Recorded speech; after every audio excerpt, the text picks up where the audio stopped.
So ഈ വീക്കിൽ ഞാൻ നിങ്ങൾക്ക് സജസ്റ്റ് ചെയ്യാൻ പോകുന്നത് 2023 പുറത്തിറങ്ങിയിട്ടുള്ള ഒരു മലയാള ചിത്രമാണ് പെൻഡുലം. അപ്പൊ ഈ സിനിമ സംവിധാനം ചെയ്തിട്ടുള്ളത് ഒരു പുതിയ സംവിധായകനാണ് റെജിൻ എസ് ബാബു എന്ന് പറഞ്ഞിട്ട്. പുള്ളിക്കാരൻ തന്നെയാണ് ഈ കഥ എഴുതിയിട്ടുള്ളത്. സോ ഒരു ബ്രില്യന്റ് ആക്ടറാണ്, എന്റെ എഴുത്തുകാരനുമാണെന്നാണ് ഞാൻ പറയുക. കാരണം ഇതൊരു ഒരു എക്സ്പെരിമെന്റൽ മൂവിയാണ് മലയാളത്തിൽ തന്നെ. കാരണം ലൂസിഡ് ഡ്രീമും ടൈം ട്രാവലൊക്കെ ബേസ് ചെയ്തിട്ടാണ് ഈ സിനിമ എഴുതിയിട്ടുള്ളത്. പലരും ചിലപ്പോൾ ഈ പടം കേട്ടിട്ടുണ്ടാവില്ല. ഇനി കേട്ടെങ്കിൽ തന്നെ ഈ ഒരു കാസ്റ്റ് കണ്ടപ്പോൾ ഇതെന്തിനാ ഈ പടം കാണുന്നത്, കാരണം ഇത് വിജയ് ബാബു ഒക്കെയാണ് ലീഡ് ആക്ടിങ് ചെയ്തിട്ടുള്ളത്. സോ പുള്ളിക്കാരനെ ലീഡ് ആക്ടിങ് ചെയ്തോണ്ട് ചിലപ്പോൾ പലർക്കും ഇൻട്രസ്റ്റിംഗ് ആയി തോന്നിയിട്ടുണ്ടാവില്ല, ചിലർ കണ്ടിട്ടുണ്ടാവും കേട്ടോ. അപ്പോൾ ഈ കഥ പറയുന്നത് എന്താ വെച്ചാല്, ഈ ഓസ്ട്രേലിയയിൽ നിന്ന് തിരിച്ചു വന്നിട്ടുള്ള ഒരു ഫാമിലിയാണ് ഈ വിജയ് ബാബു ഇതിൽ ഡോക്ടറാണ്, ഡോക്ടർ മഹേഷ് നാരായണൻ എന്നാണ് ഇതിൽ പേര്. പുള്ളിക്കാരൻ നാട്ടിൽ വന്നതിന് ശേഷം തന്നെ ഫാമിലി ആയിട്ട് ഒരു ഹിൽ സ്റ്റേഷനിലേക്ക് ട്രിപ്പ് പോകുന്നതാണ് ഇതിൽ കാണിക്കുന്നത്. അപ്പോൾ പുള്ളിക്കാരന് ഒരു പേഷ്യന്റ് ആയിട്ട് ഇതിൽ അഭിനയിക്കുന്നത് ഇന്ദ്രൻസ് ആണ്. കാരണം തന്റെ മകൻ മിസ്സിംഗ് ആണെന്നും പറഞ്ഞിട്ട് വരുന്ന ഒരു പിതാവായിട്ടാണ് ഇതിൽ അഭിനയിക്കുന്നത്. അതുപോലെ തന്നെ രമേശ് പിഷാരടി, അനുമോള്, ബൈജു സോപാനൊക്കെ ഇതിൽ അഭിനയിച്ചിട്ടുണ്ട്.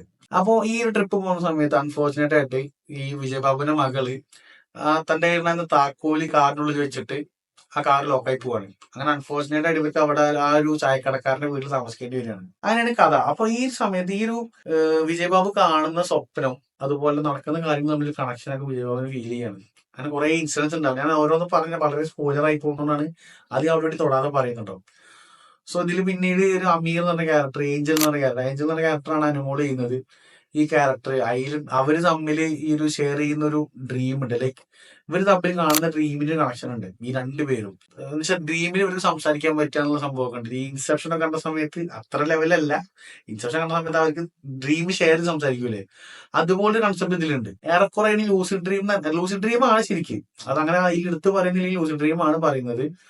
അതുപോലെ തന്നെ അതിനെ ബന്ധപ്പെട്ടിട്ട് ഈ ലൂസിഡ് ഡ്രീം ബന്ധപ്പെട്ടിട്ട് ഉണ്ടാവുന്ന ഒരു ടൈം ട്രാവലൊക്കെയാണ് ഇത് കാണിക്കുന്നത്. ഈ വിജയബാബു കാണുന്ന സ്വപ്നങ്ങൾ പലതും പാസ്റ്റിൽ സംഭവിച്ച കാര്യങ്ങളും ഒരു പ്രസന്റ് ആയിട്ട് കണക്ട് ആയിട്ടുള്ള കാര്യങ്ങളാണ്. എന്ന് വെച്ചാൽ അതിലൊരു ചെറിയൊരു ആക്സിഡന്റ് ഉണ്ടാവുന്നു, ആ ആക്സിഡന്റ് നടക്കുന്നത് പാസ്റ്റിലാണെന്ന് അറിയുന്നതൊക്കെ ആയിട്ടുള്ള കുറെ ട്വിസ്റ്റഡ് ആയിട്ടുള്ള കാര്യങ്ങളൊക്കെ ഇതിലുണ്ട്. അത് ഏതാണെന്നൊന്നും ഞാൻ പറയുന്നില്ല. സോ നിങ്ങൾ ഈ പടം കണ്ടിട്ടില്ലെങ്കിൽ ഒന്ന് ട്രൈ ചെയ്ത് നോക്കുക. ഒരു കിഡിൽ എക്സ്പീരിയൻസ് ആയിരിക്കും. ഭയങ്കര എക്സ്പെക്ടേഷൻ ഒന്നും വെക്കരുത്, കാരണം ഇത് മലയാള ചിത്രമാണ്. പക്ഷേ അതിന്റെ ലിമിറ്റേഷൻ നിന്നുകൊണ്ട് തന്നെ വളരെ ക്വാളിറ്റിയിൽ ഈ കാസ്റ്റ് വെച്ചിട്ട് ഒരു കിഡിൽ എക്സ്പെരിമെന്റൽ സ്കൈഫൈ സിനിമ എടുത്തിട്ടുണ്ട്. ടൈം ട്രാവൽ ലൂസിഡ് ഡ്രീം അത്യാവശ്യം അതിനെക്കുറിച്ച് പഠിച്ചിട്ടാണ് ഇത് ചെയ്തിട്ടുള്ളത്. സോ നിങ്ങൾ കണ്ടു നോക്കുക. ഈ ഒരു വീക്കെൻഡിൽ ഒഴിവുണ്ടെന്നുണ്ടെങ്കിൽ ജസ്റ്റ് നിന്ന് കണ്ടു നോക്കുക. സോ നെക്സ്റ്റ് വീക്കിൽ അടുത്തൊരു സിനിമയായിട്ട് വീണ്ടും കാണാം. ബൈ.